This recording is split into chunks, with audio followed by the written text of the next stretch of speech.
Welcome everyone. My name is Vishal Tekshanani. I'm a content editor here at Livewire Markets. I'm joined today by Jonathan Filbey, who's an investment director at Octopus Investments. Now, Octopus is a very well-known brand in Europe within the renewable energy market, and its prominence increased in Australia recently after Origin Energy took a stake in the company earlier this year. So what are Jonathan and I going to discuss today? I'm going to preface our conversation by sharing with you the results of a recent income survey that Livewire ran recently. We asked you, what does the ideal income investment look like? And what you told us was 5%. That's the magic number as far as yield goes, but you told us that it was really important that that yield is underpinned by capital stability. You also told us you'd be happy to sacrifice a bit of liquidity if it meant having that smooth risk return profile, and that you'd also be happy to consider infrastructure if it meant accessing those characteristics. Now, it just so happens to be that renewable energy as an asset class happens to potentially check off a lot of those boxes.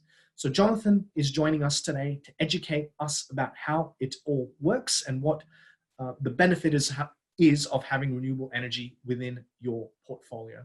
So Jonathan, welcome. Thank you so much for joining us. Why don't you kick off by explaining to our audience what are the key characteristics of a renewable energy investment? Absolutely. Well, thanks for having me. So I'll start off by saying the emergence of Australian renewable energy as an asset class for Australian investors is quite exciting because globally, renewable energy is a core part of infrastructure portfolios for large international investors. And that's because beyond clear benefits from an ESG perspective, there are four key characteristics of renewable energy assets that underpin the defensibility and diversity thesis we typically expect from an infrastructure investment. Now, those four characteristics are, first, the nature, pun sort of intended, of the resources we're monetizing, mainly the sun and the wind.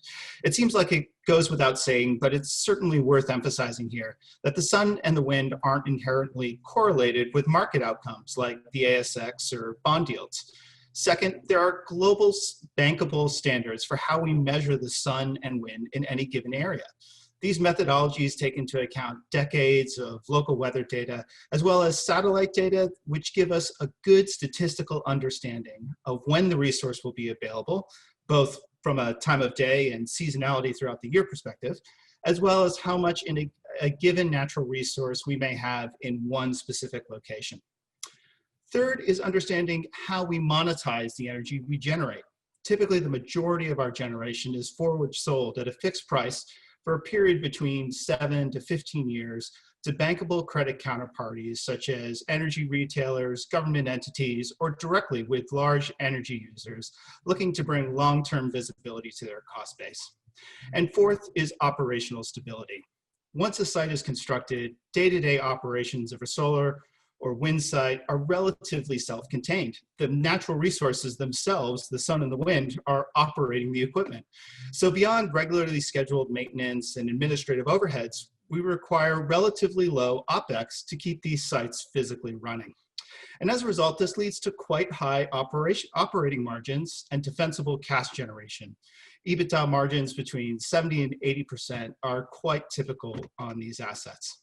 So overall, while somewhat new to Australia, renewable energy globally is an established technology designed to perform predictably for decades to come.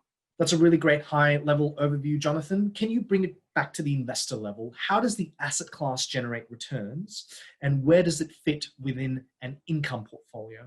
Renewable energy projects are designed to perform predictably and consistently with relatively low overheads to generate stable cash yields for investors. So how do they do that? Large-scale solar and wind sites obviously are monetizing a naturally occurring resource. Now, since we have global standards which give us a very clear picture of the availability of those resources, both in terms of volume, how much sun and wind, and seasonality, how that volume changes throughout the day and year. With the resource availability established, thus knowing how much energy we're going to be generating, we can then forward sell that energy with fixed price contracts to very large energy users, retailers, and governments, giving us a clear picture of our income generation into the future. Now, as the sites are monetizing a naturally occurring resource, the overheads required to run these sites are relatively low, which leads to high operating margins and thus stable and predictable cash yields. So within portfolio construction, renewable energy can be used in a few different ways. First, natural resources like the sun and wind aren't market linked, so operate consistently regardless of the wider economy. This gives the defensibility and diversity characteristics we typically associate with an infrastructure portfolio. Second, the stable cash generation these sites can produce makes the asset suitable for the income allocation of a portfolio. Operational renewable energy projects return high single digits, with much of that return being generated by cash yields. Typical sites can yield between 4 to 6%, depending on the type of technology, the fixed price contract terms, as well as leverage within the structure. So let's bring it all together here, Jonathan. Can you give me a practical example of how it all works? Give me an example of a project that you're investing in or starting up, and how can investors access that?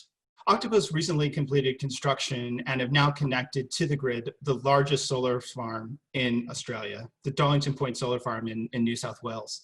The site's installed capacity is 333 megawatts, which represents nearly 1 million solar panels installed on a land area the size of 700 rugby pitches.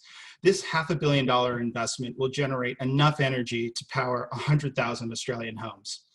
The site has forward sold the majority of its generation to an energy retailer and secured financing from leading Australian banks, Westpac and CBA. Now, this operational asset will seed the portfolio of our latest fund offering, targeting specifically income-seeking wholesale investors.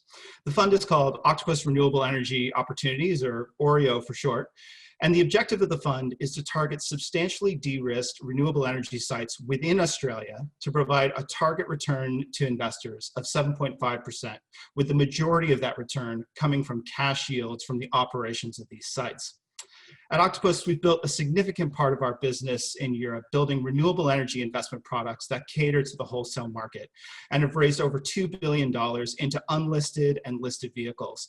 We feel this product addresses a specific need for the Australian wholesale market, which has been largely locked out of renewable energy due to scale. This market is dominated by local and international institutional investors, as well as quality of pipeline. We're excited to bring to bear the experience of our large team on the ground. We have 14 people here in Australia, ranging from engineers to investment and product specialists.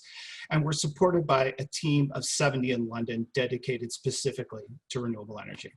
Jonathan, thank you so much for coming on our Expert Insights show today. Really great having you here to share your knowledge on renewable energy infrastructure. We believe it will. Thanks for having us.